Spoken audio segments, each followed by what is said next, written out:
Hello mga ka-mindset! Mindset is power! So for today's video, let's talk about fear. Yes mga ka-mindset, takot. Did you know that there are two phases of fear? Yes mga ka-mindset, meron pong dalawang uri ng takot. The first fear is forget everything and run. And then the second fear is face everything and win.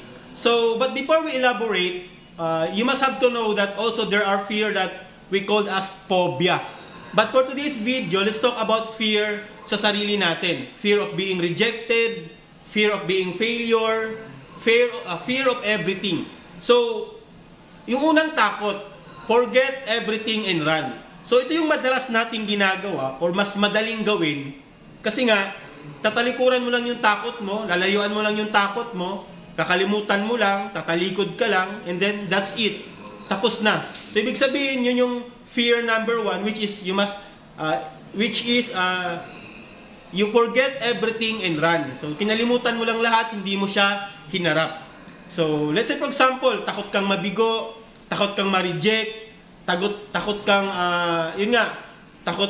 natatakot kang mag-isa, natatakot kang sumablay sa buhay. So, yun yung forget everything and run.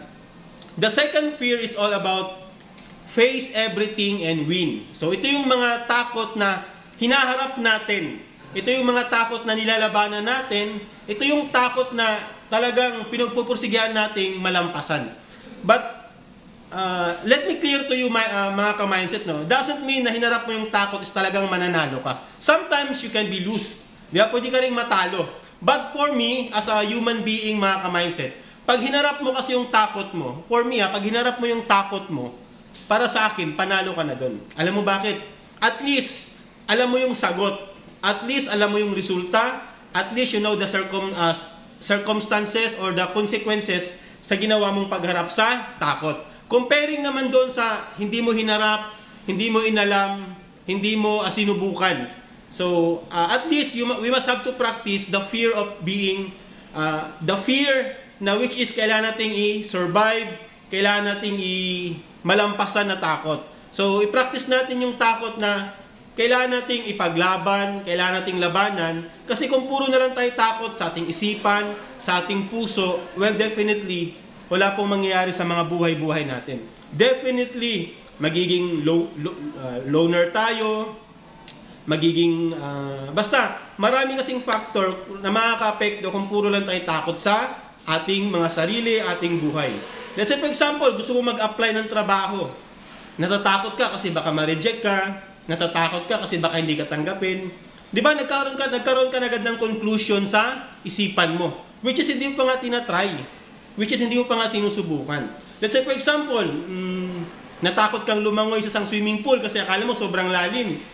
Pero hindi mo pa nga tinatry di ba? So at least, you must have to face your fear. Don't run.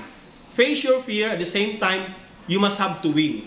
Whether you win or lose, at least you try. But para sa akin, panalo ka na doon. Okay? So, simple lang mga ka-mindset. Lahat tayo natatakot. Lahat tayo may takot sa ating mga kanya-kanyang sarili. So, it's up to us na lang kung anong desisyon ang gagawin natin pag nakaharap tayo ng takot. Una-una, pwede kang tumalikod at tumakbo sa takot or harapin para manalo sa takot. Okay? So, sana may natutunan kayo mga ka-mindset ha. So, laging tandaan at laging isipin, mindset is power. Okay? Have a good day. Bye-bye.